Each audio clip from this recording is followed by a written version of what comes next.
Welcome to panel 2 of the Student Job Australia Student Employability Webinar 2020, helping international students find long-term careers in Australia post-studies.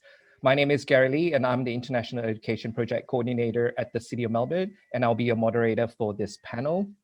Before I begin, I'd like to acknowledge the traditional custodians of the land of which I'm speaking from, the Boonwurrung and Woiwurrung people of the Eastern Kulin Nation, and I pay my respects to the elders past, present, and emerging.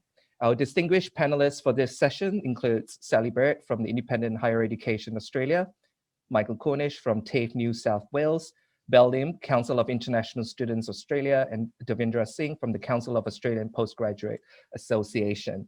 So I'm pretty lousy at reading out bios. So I thought what would be great is for us to take turns and go around and have our panelists introduce themselves and also to share with us what was their first job. And I guess first job could be a funny one, a challenging one, and whether it's volunteering or paid, because we all start from somewhere. So I would like to share mine. So my first job in Australia was as an international student housing officer at RMIT University. So this will probably reveal how old I am, but my role was to actually accompany fellow international students on public transport to inspect houses and apartments using a street directory. So that's a book that's called a Melway.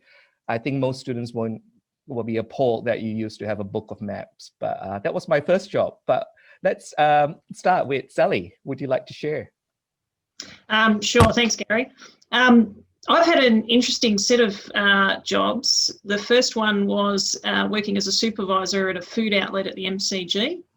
Which was quite interesting, and I got to see a lot of events. But I've also worked on a lunch truck taking, food round to construction workers and factory workers. I've worked as a cruise ship passenger check-in person. I've sold show bags at the Melbourne Show, and had gone from that to having volunteering opportunities. Looking after at being an advisor to the Archbishop of Melbourne on Asia Pacific policy matters. So. Yeah, varied and interesting, weird kind of CV that I have. So.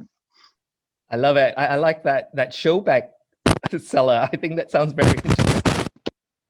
What about you, Belle? Thanks, Gary. It's so great to be on this panel. So I am an international student.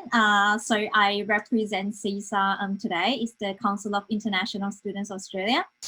So for my first job, I have to go back to my time in Malaysia.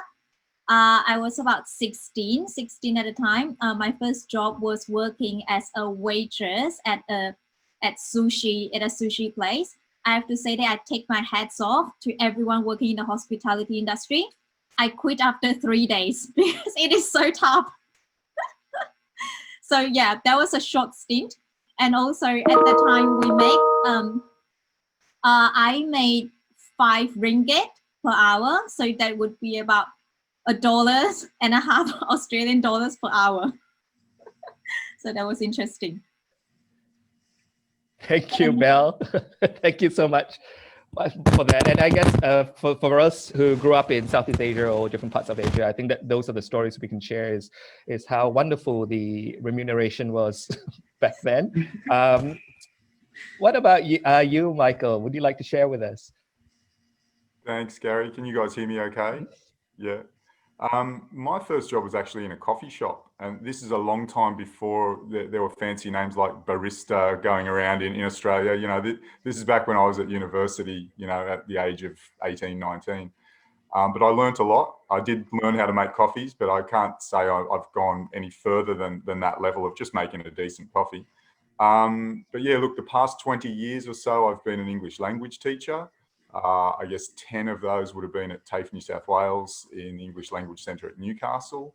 And then the past few years, I've been manager of international business for the North region of New South Wales, TAFE New South Wales. So that includes looking after study tours and offshore projects, but also, and most passionate for me, is coordinating international students who are here, the onshore students, and looking after their well-being and their study progress and everything like that. So yeah, thanks for having me along to the panel. Really looking forward to the rest of it. Thanks, Michael. That's such a wonderful journey. And I guess we want our international students to understand that you start somewhere, but it doesn't define you, I think, but it's fundamental steps that takes you to where you are in the future. So Devendra, what about you? Thank you so much, Gary, for inviting me to the panel. I represent Council of Australian Postgraduate Association as the National Representative and International Officer. Coming to my first job, let me take back you to India. I did a job that was not a job. That was actually my father's company where I worked for him for like 2 months in 8th standard, which is like 8th class. I was around 13 or 14 at that time. I don't remember now. But in a blurry thoughts, I remember that he promised me $100 in like Australian currency, which I never got till date. So that's something I remember. But after coming here, I started working for Woolworths and few other companies simultaneously at the same time, including Monash Graduate Association. So it was all okay after coming here. But now I remember that, oh, okay, that was my first job during my 8th standard. Thanks, Devendra. So I just want to advise you that you can take your father to the Fair Work now that you are well informed about what your rights are. We don't have anything like that back in India. Especially if you are working for your own family, there's nothing like age kind of thing or age kind of factor that you can't work. I understand. Thank you, Devendra. So everyone, our panelists today will discuss their thoughts and share their insights into how international students can gain meaningful experience as well as rewarding careers in Australia. How can international students connect with the sectors they are keen to work in? How do they curate a pathway for the role that they desire? And how can international students prepare themselves for the job market? So Sally, if it's all right, we will start with you. Sally, can you tell us a little bit about your organization, the Independent Higher Education Australia, and what role it plays in the higher education sector in supporting the employability of international students? Sure, thanks, Gary. So I'm Sally Burt. I'm Independent Higher Education Australia's Policy and Research Manager. Independent Higher Education Australia is a peak body, and so we're a membership organisation, and our members are independent higher education institutions or higher education institutions that aren't publicly funded. We do have some universities in amongst our membership, but they are not publicly funded universities. So Bond University, for instance, is a member, and all the way down to some smaller colleges that are sort of focused on niche disciplines and what have you. So some arts colleges and photography studies college, that sort of thing. So we represent a really wide berth of the sector, which is interesting, makes my job interesting. And we are able to facilitate the assistance of international students' employability by working with our members in a whole range of ways. So we help give our members information about international students and what they need, and can then pass that information on to our institutions so that they know how to create employability opportunities and best practice in that for international students. We also help them beyond that in terms of developing best practice, and we also then work with the government from the other side to assist in the development of policies that create the right environment for employability for international students. So we work with the government on a range of committees and have our say on a range of policy issues when there's consultations and that sort of thing. And we bring in the voice of, along with CSER and other peak bodies, international students and help, give advice on the best way to help our institutions make employability opportunities for international students. We also help build connections between different parts of the sector. So between our institutions as members, as well as industry bodies, the different parts of different types of educational institutions. So our members along with public institutions and getting those relationships developed, as well as with government. And we also do presentations like this, which help raise the awareness about employability and focus on it, and help give us tips and help us hear from students and understand student issues that we can then pass on to our members. And it keeps the sector engaged, I think. So just supporting this by itself is a step towards helping employability for international students. Thank you, Sally. That's a lot of initiatives to support international students. And I think from the previous panel, I think it's important for international students to be aware that there are many opportunities out there. They just need to turn up. So there are lots of workshops, lots of activities, is to look out for them and make the most of it. So from higher education, we're moving to the vocational education and training program. I guess the VET sector has consistently provided courses for occupations predicted to have the greatest growth in new jobs. So it's very exciting in that space. Michael, do you see the VET sector as a future preferred pathway for international students to gain meaningful employment in Australia? And do you think that completing a VET qualification could potentially offer better prospects for international students to gain work experience post-graduation? Thanks, Gary. Yeah, and of course, yes, I'd have to agree with your statement. So I'm with TAFE New South Wales, but I was actually asked to come from TAFE Directors Australia because there are TAFEs in every state. So obviously, vocational education is not the only thing we offer at TAFE. We do have higher education courses for international students as well. But when we're talking vocational, I guess we're thinking of the Certificate 3, Certificate 4 diploma, advanced diploma courses. And yes, I think absolutely they're a pathway to future employment. And for a few reasons. I guess firstly, the whole philosophy of vocational study is to prepare you specifically for the workplace. So courses that you study at TAFE New South Wales or TAFE Queensland, TAFE Tas, wherever you go, they're developed in consultation with industry experts and with our industry partners. So what you study are the skills, and the skills you learn, that's exactly what your employers want you to have when you start your job. Secondly, another really good point is that vocational teachers, at TAFE New South Wales anyway, they must have what we call industry currency. So it means that a lot of your teachers actually still work in the industry in which they're teaching. They may work part-time, they may have their own business or whatever. All teachers maintain their knowledge, their currency in the industry in which they're teaching. So that's a really good thing. It helps you as a student because you've already got connections to industry the minute you walk into your first class. The employers, they build your professional network through knowing these teachers who are in turn employers and have connections to employers. Finally, I guess most of the courses include a work placement element. So you have to go and put your new skills, your new knowledge that you've learned in class, you have to go into a real world workplace situation and put that into practice. And the good thing about this, if you do a great work placement, your first work placement goes really well, there's a really good chance your employer might say at the end of it, you know what, I'm going to give you some part-time work if you want. A lot of international students even around here in Newcastle, we don't have a lot of international students in our region. But the ones who are here, they do a good work placement, they come out 2 weeks later, they've got a part-time job, and they may maintain that throughout the duration of their studies, on their student visa workplace rights. So in regards to, I suppose, after graduating, if we're talking about long-term employment, yes, certainly there are graduate visas, regional visa options that you can explore after completing your vocational course. It's not my area of expertise. Obviously, there's lots of info on Department of Home Affairs website. But what I would say is the real world skills that you get from your vocational course, they'll help you find employment anywhere in the world. It doesn't have to be Australia. If you decide you're going to go back home, you've got these skills from a vocational course that I think any employer would find desirable. I hope that gives you a little insight into vocational. And if you're thinking about it, I wouldn't hesitate. I tell my own kids, I've got a 16-year-old who's aiming to go to university, but I say, look, there are options. Vocational education ties in really well and pathways into university courses as well. So yes, employability, yes, enough.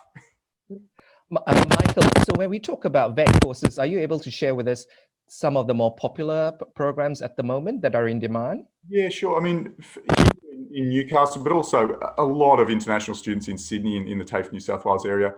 Early childhood education is a booming area. And of course, that would include work placement sort of practice very early on in the course. And a lot of these courses, we might have a Certificate 3 that pathways into a diploma that may pathway into higher education degree.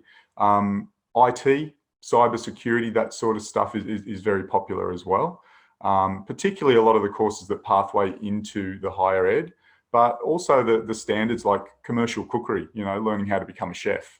That's never going to change. Those skills, you always, everyone likes to think they're a good cook, but until you actually go and do your Cert 3 or your Cert 4 commercial cookery, you're never going to be a real chef. I always find this quite exciting because I have these conversations with my mother and trying to influence her to understand that this is the way of the future. It can be quite challenging in certain parts of the world to see vocational roles being in demand. So I think that mindset needs to change, and it will change. So moving from the sector, Belle, we are coming over to you to hear from the student perspective. I know you are one of the most hardworking student leader volunteers in Victoria. It's amazing how much you achieve and what you study. So our question, I guess, is how can students use their volunteering experience to get meaningful employment? Does it necessarily translate? And so we're very keen to learn from you what this means for you personally, as well as for the organization. Great, thank you, Gary. I definitely wouldn't say that I'm the most hardworking student in Victoria. I have met many other students that are also, very passionate. And I think for me, I really value this because volunteering is a great opportunity for us to contribute our time and skills into an area that we are passionate about. And I think that this is a great opportunity and a liberating thing for students because we have our education. All of us international students, we come to Australia to study in our chosen profession. But volunteering is really something on the side that really gives you the opportunity to build yourselves up. There are a few points that I want to share with our audience today. So as you know that I am the current president at CESA. CESA is an organization by students, for students, and all of our officers are also student volunteers. We are in this voluntary position, and for our students, we also rely on many student volunteers. So this is entirely an organization that is dependent on student volunteers, and I'm just very proud about all the students that I have worked with. I have had a chance to work with. Some of those are involved in Student Jobs Australia and founded Student Jobs Australia. So I think that volunteering really opened up opportunities for students in terms of you would learn very quickly in Australia that they really value, employers really value this in your resume. So on top of the academic transcript, if we put our volunteering experience there, it means that you have taken the initiative to do things outside of your study. And they know that this means that you have a lot of skills that put you, I guess, ahead of your classmates that might not have this experience. In addition, it also helps you build this professional network that I get to meet so many, passionate people in this area. Gary, you're one of them. That it is really an amazing way to expand our horizon. I've learned so much just from the people around me, the people that I get to meet. And it also builds your, personal brand and reputation this way. And this is also, you get to learn so many skills that are soft skills. And this is a good way for international students in particular to understand the workplace culture in Australia, because you don't have necessarily the pressure of employment. You're not taking, wages or salary at the moment. You're volunteering. So it is an easy, less stressful way for students. And I think that one thing that's very important for students is also this way you build your self-confidence by volunteering. Slowly, you get to know that I can do this, I can do that. I've managed to done this project. So it really builds your internal and inner self-confidence. And I think that in terms of for CESA being an advocacy body, what we are contributing for student employability and employment is that we emphasize the values of international students and our graduates. because I think that there is a role that the government and institution and peak bodies, like what Michael and Sally mentioned, that and the community plays. You know, it is important that we get this messaging out to employers that the values that international students and our graduates can bring to your company, their inherent skills that we bring, the cultural richness, the richness and the diversity of ideas, and our unique experience that is international and our resilience. So I think that these are very, very important messaging that the employers need to know what we can bring to the table.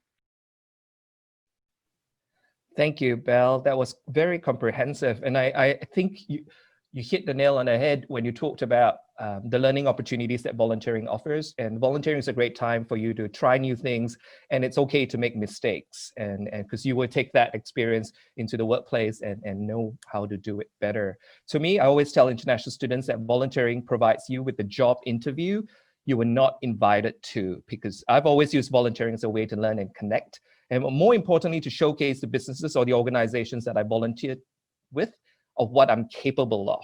So, and I think a lot of students have that roadblock of an interview or a job or a resume or a CV that isn't strong enough. But if you can enter an organization as a volunteer, you have the opportunity to showcase what you can do. And that usually positively leads to at least to a part-time job or the connection, as Belle said, to better things. So Devendra, you two are highly active. I don't know whether you all have extra hours in your day. We know you have an extensive experience meeting with government officials, diplomats, business executives in various matters relating to international students. So like Belle, you have lived experience in this space. Can you please share with us what are some of the main challenges facing international students in the space of employment today? And what some of the initiatives that CAPAR is pursuing to place students in a favorable position when it comes to recruitment?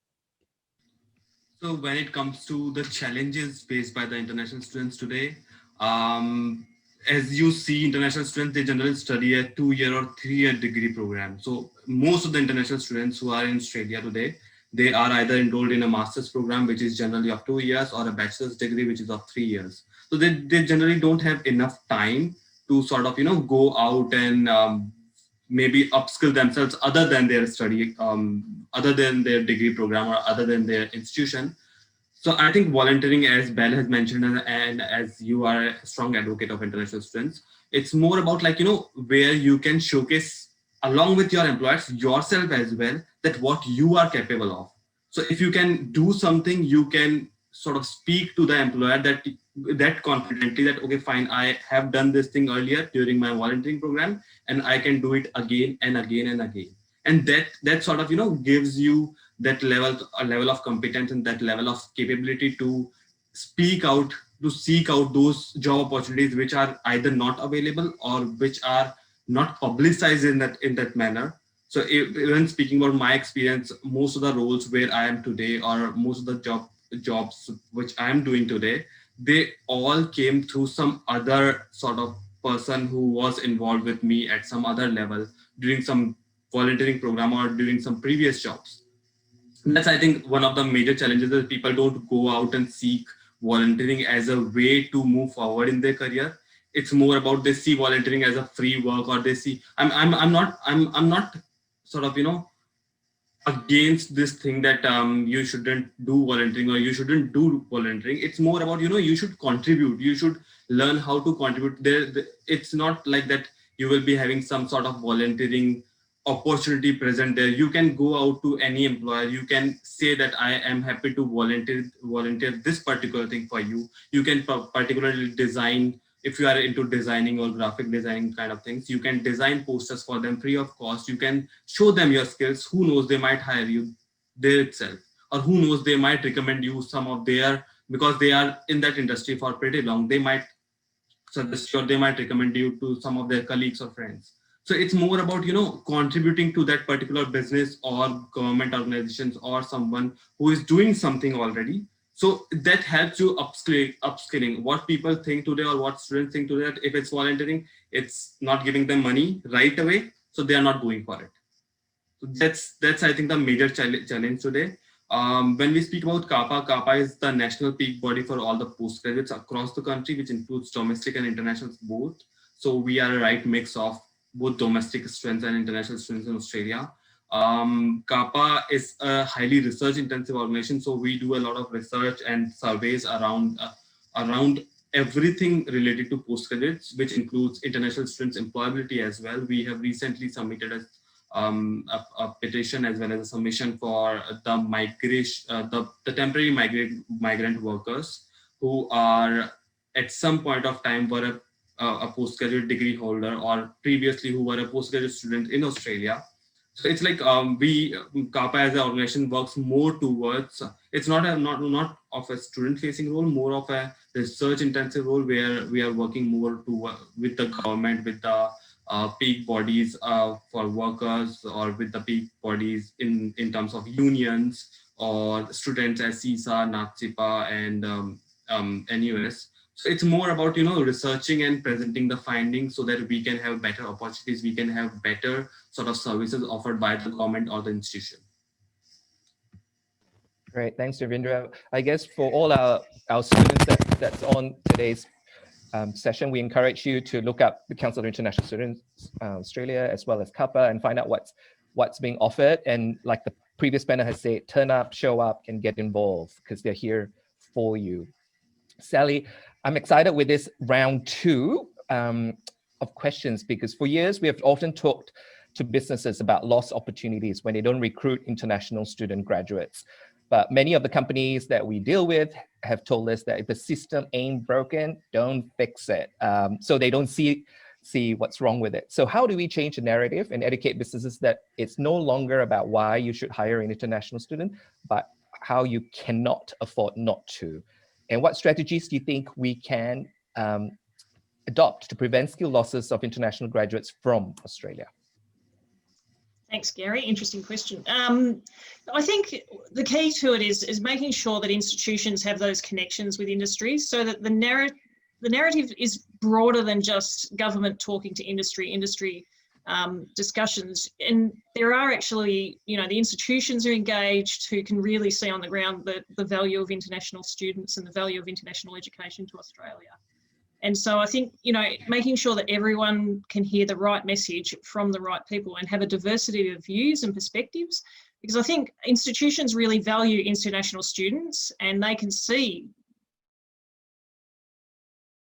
what's behind international education, the reason we do it. And it's not about, just the economy. It's about having a society that understands other societies, understands different perspectives, has a broad understanding of the region, and beyond, and can think with those different perspectives and bring those to policy decisions, society in general, have new ways of doing things. And they're all the things that international students bring to our society. And we're going to miss that while there's a gap caused by COVID from that coming in. So I think we really need to focus on ensuring that post-COVID, we take the opportunity to really strengthen and protect our international education system, and we see that value and we start messaging right about why we want it to continue and why we need a strong international education sector.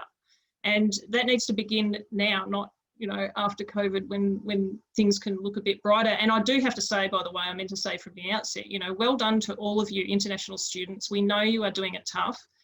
We're trying our best to help you in any way we can, and feel free to, get in touch with peak bodies like myself and the government and whoever else will listen to you about what we can do for you, because we are all out there to try and give you the best experience of Australia.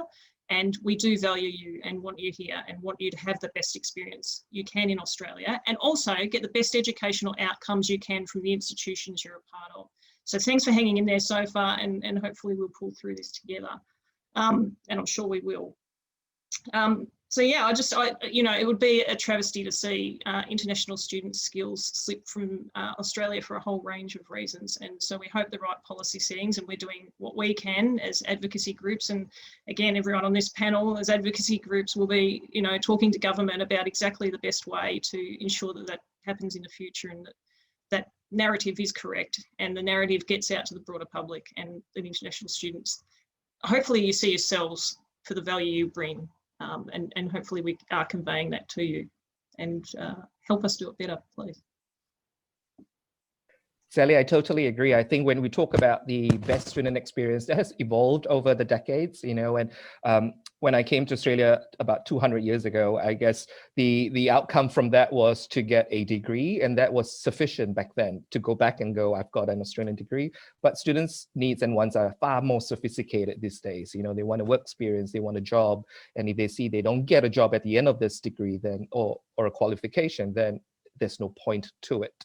And the losses of intelligence out of the country is a shame, because Australia needs this resource indeed.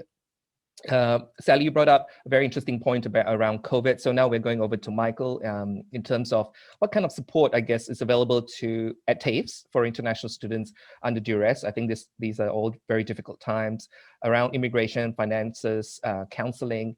And second part of the question is, how can we improve the attractiveness for vet courses abroad in the next decade? Sure, thanks, Gary. And before I answer that, I was just going back to the volunteer work that Belle and Devendra talked about, and I'm very impressive what you guys have put into this. And some of the courses we offer maybe don't have a work placement as a requirement. You know, even in our TAFE courses, a lot of them do. But say for business, for example, your straight business diploma course, there's no work placement essential in there. But our teachers, once we talk to them and we talk to the students, they will build in a voluntary work placement option. You know, it's optional, students don't have to do it, but it gave some of our international students that chance to go out and taste real work experience. And you know, it gives the employers in our area, in our region, a chance to actually experience what an international student can bring to their business. You know, everyone's unique, they bring, you know, special things, and some of those students actually went on to get employment there, you know, genuine employment on their student visa. But go out, reach out to your teaching sections. They're the people with their finger on the pulse. They know, you know, the work environment. They're the people who can maybe help you get that foot in the door, even for a voluntary, you know, a voluntary position, just to get you started.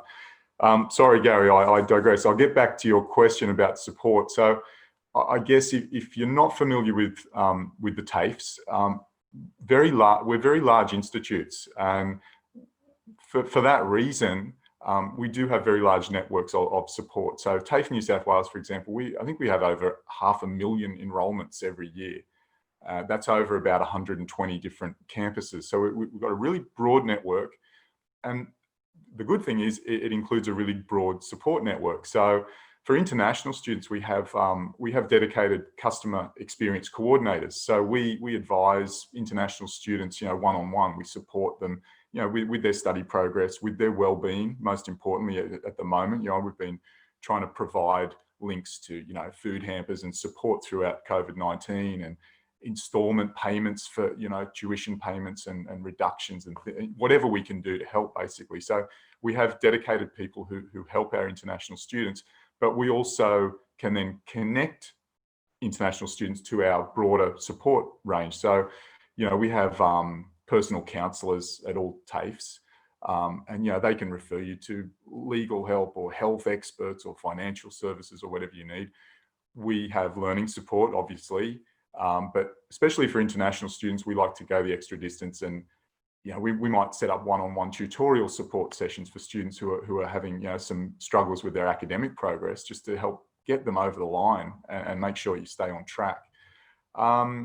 Careers counselling, I guess that's really relevant to what we're talking about today. We do have a really good dedicated careers counselling support service. So we would refer our international students for a one-on-one with one of our careers support staff.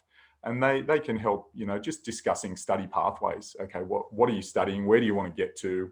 What's your ultimate aim? Helping you sort of map out your pathway.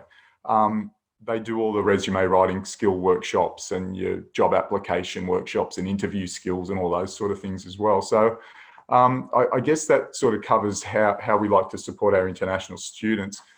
The second part of the question is really interesting, how to promote vocational education abroad into the future. I guess a few things I've thought of is we really, obviously we should be highlighting that idea that vocational education brings you real world skills, skills that you need not only to get a job, but to do it successfully, you know, whether it's here, whether it's, you know, in New South Wales or in overseas, doesn't matter. But vocational education is that idea of real world skills. So equipping you with those that toolbox of skills, saying, I can, confidently go into this job and do it from day one because I've already done it in class, I've done it in work placement. Secondly, I think we should promote the idea that TAFE runs a lot, or vocational providers, they run a lot of short courses, online short courses. They call them micro credentials. Obviously, that's a good buzzword, but short courses that they offer things like, intro to cyber security is a really interesting one. I've got a teacher here in Newcastle who does a solar power grid installation short course, really relevant all over the world, like learning how to set up your own solar power grid. It's amazing, and it's cheap, it's quick. They're useful not only for industry people who need it, necessary as an upgrade to where they're at, but also for anyone who just wants to upskill and maybe add it on as an extra skill to your little toolbox. Say, all right, well, I'm in one area of an industry, but I'd like to have that as well. So those little micro credentials or short courses, I think that's something we could really promote, especially in the current climate of, well, maybe we can do some online study, from abroad. And finally, I guess we should promote the fact that, vocational education, it does incorporate the development of these essential skills or 21st century skills that everyone talks about. But the way vocational does it is, and I think this is the edge that we really need to push, is that we're developing these skills in the workplace context. So you're learning how to, problem solve or do your critical thinking or, collaboration, but you're learning it in the workplace context from experts of the industry. So I think that's I don't like to talk of an edge or anything. I think every education is essential, but I think that's a really important point to push and to say, look, don't shun vocational because it's not a degree, because it's only a diploma or a certificate or whatever. They are the building blocks for what you need to do the job successfully. And it's funny, in Australia, some of our students who come to TAFE, they've actually finished their degree at university and they've thought, hang on, I need to go back and get my hands, know how to do it from the ground up. And then I'm going to be a better engineer or whatever I am, So yeah, interesting way to think about it. But hope that gives you a few insights anyway, Gary. I think that's brilliant, Michael. And I think students have evolved, so I think they do appreciate and understand the importance of skills that guarantees you great work afterwards. I'm keen to, I guess, explore is the education piece with parents. I'm not sure if Devendra and Belle has anything to comment, but sometimes that's the roadblock when a mom would say, no, you're not going there to do a vocational course. Just quickly, Belle, Devendra, do you have any comments on that? How do we convince parents? Belle? I think that one thing that we learn, this is also a bit of a cultural difference, isn't it? Like how much weight you let your parents decide your fate. This is also something that we learn on our own. And the more that you learn about what you want yourself, maybe you should communicate with your parents that at some point you're an adult. Well, this is totally different back in India and other South Asian countries like Pakistan, Bangladesh, and other countries. It's more about if you belong to higher class, it's you who decide. If you belong to lower class or middle class families, then it's your parents deciding or your fate deciding itself where you are going forward. Thank you for that, Belle and Devendra. I would like to say too, before I came over to Australia, I always tell people that involved negotiations with my mother, but it's all about what mom wants, really. So I need to take your advice, Belle. Belle, we're coming to you now, and we want to talk about the classic catch-22 situation for most young people entering the workforce. You need a job in order to get experience, but you need experience to get a job. So you've answered some of these before, but what advice would you give international students seeking employment but have limited knowledge or experience, especially in the Australian workplace culture? Great question. Thanks, Gary.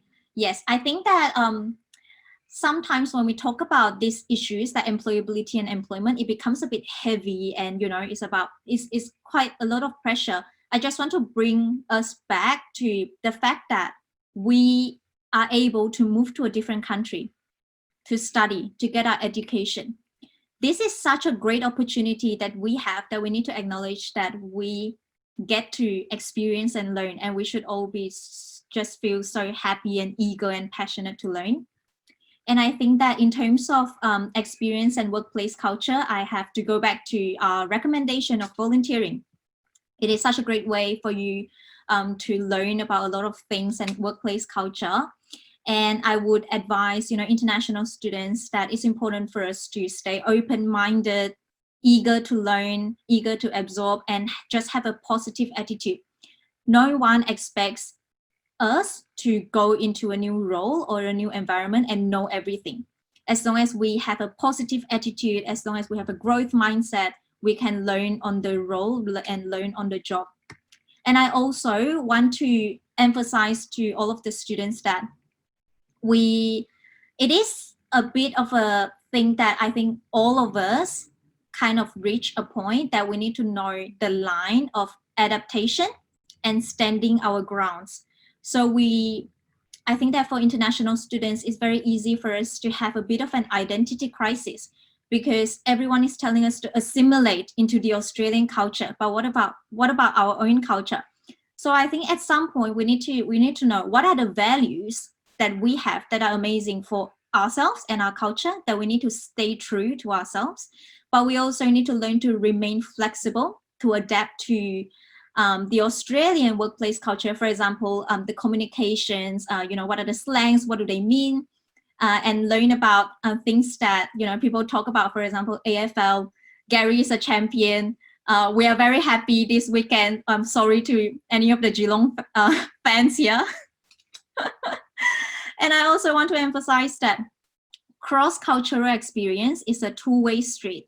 So this is a great opportunity for us to learn, for us to adapt, but we also are exposing our colleagues and our employers to international cultures. And as we move to a more globalized world, if the employers want to get global talent, they need to do the diversity and inclusion right as well. So we need to know what we can and cannot tolerate. If your employer is not creating a safe and inclusive culture for you, maybe it is not good enough for you. So I think it is really a two-way street that we always emphasize on what international students need to learn. I agree that there are so many things that we get to learn and enrich ourselves, but also what the employers need to do for us.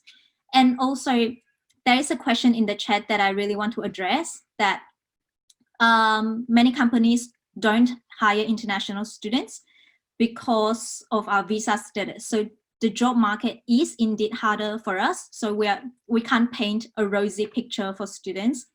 So I think that I want to say, don't take it personally. It is not our deficiency. We have to know how much we can offer. And it really is the role of, going back to what Sally said, our role as advocacy groups, the government's roles, the community's roles, to really change the narrative of international students and emphasize on how much value we can bring to Australia. That's brilliant, Belle. And I think you brought up a very important topic. I think one of the skills sets that international students bring, almost all international students bring to Australia, is the emotional intelligence. Having the ability to adapt to a new country, to think in a new language for most people, that's an amazing skill set. And I think they need to build on that a little bit more when they approach the job market.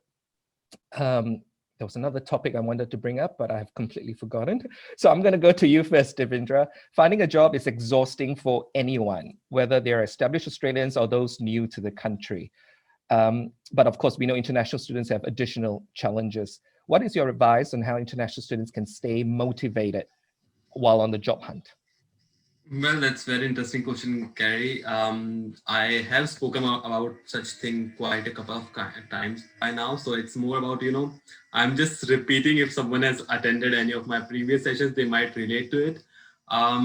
It's not about that how many employers are there or how much contribution you can make to that particular employer. It's about you yourself. So it's like, every single country has not enough job opportunities that they can feed every single individual with those jobs.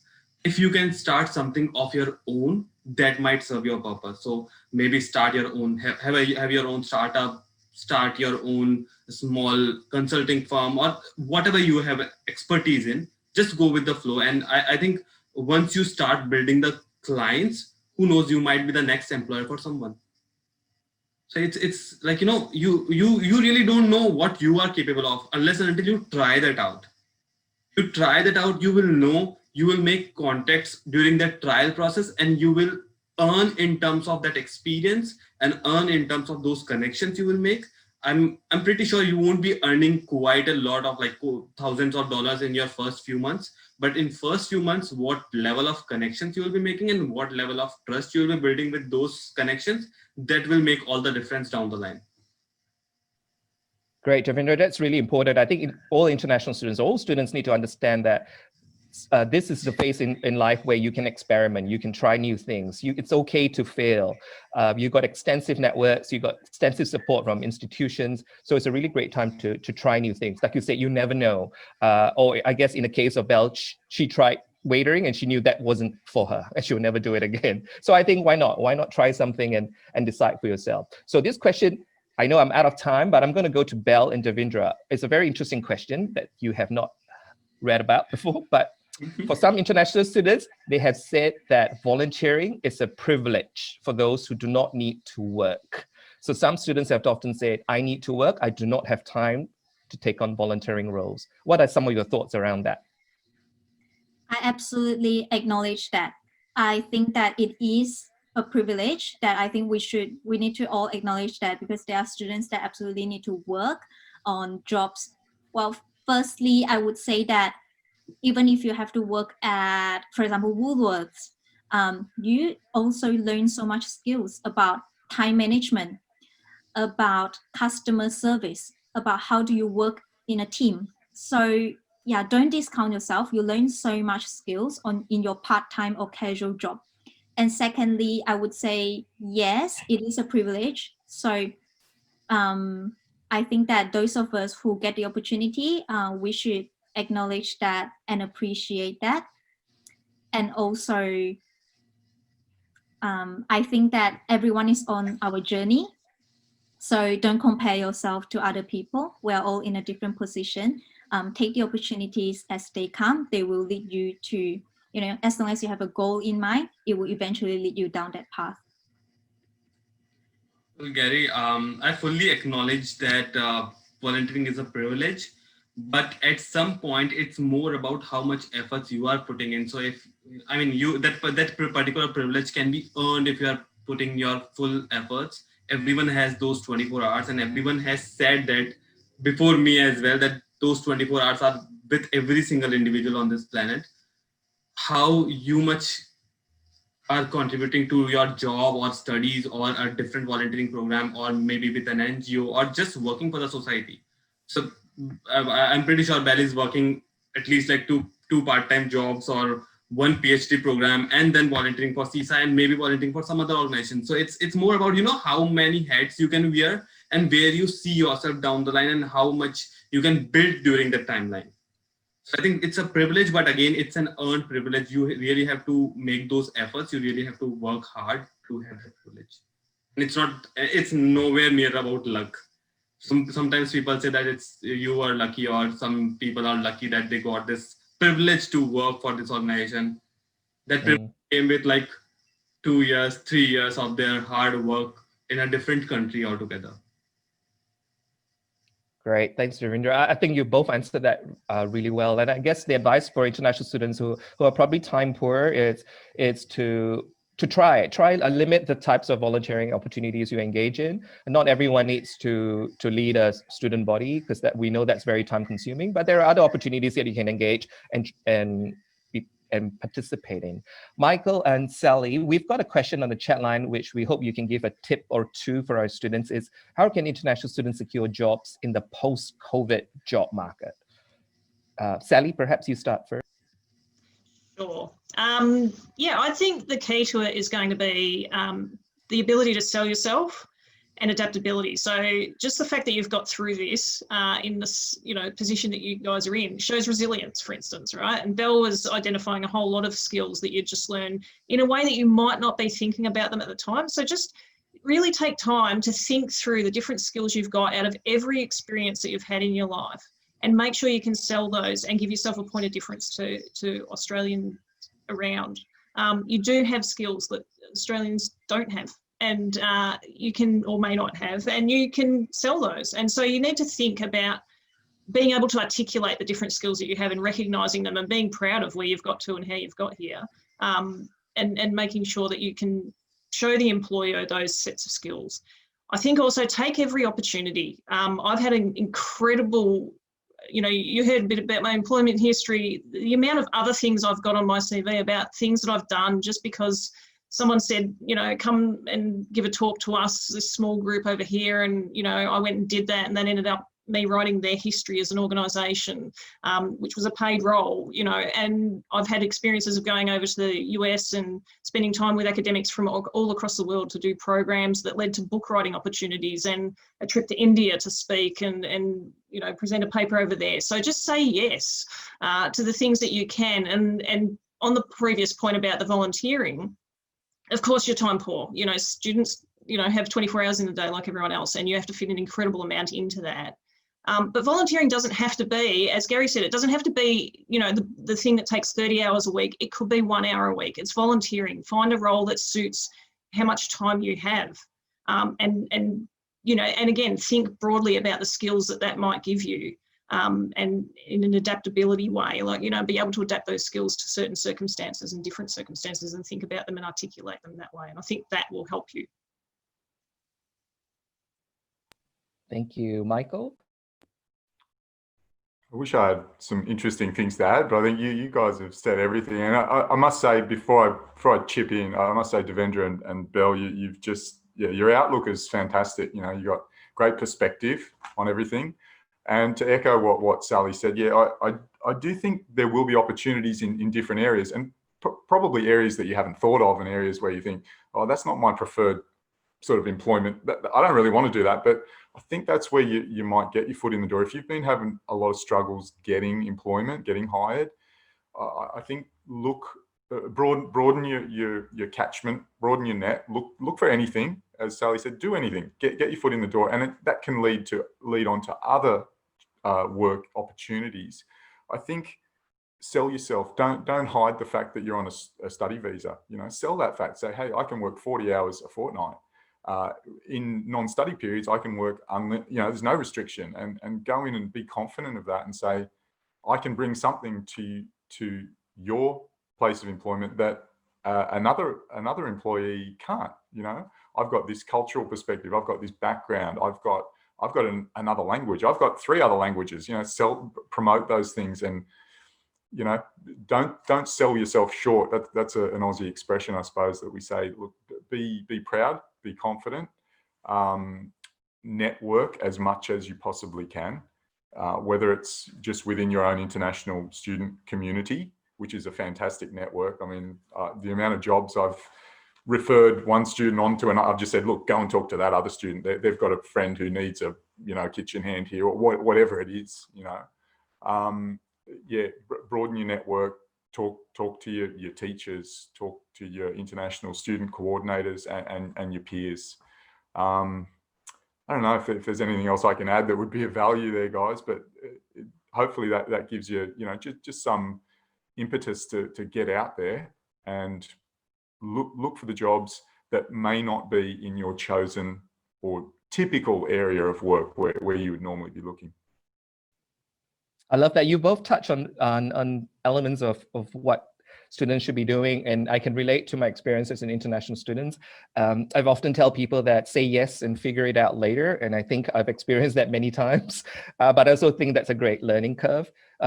Everyone has spoken about volunteering and how that has an opportunity to pivot what you want to do in life as well. So I need to share this because when I first came to Australia, my dream was to complete my marketing degree, and asked what my ideal workplace was. It was Coca-Cola for no reason. It was Coca-Cola because it was a distinguished brand.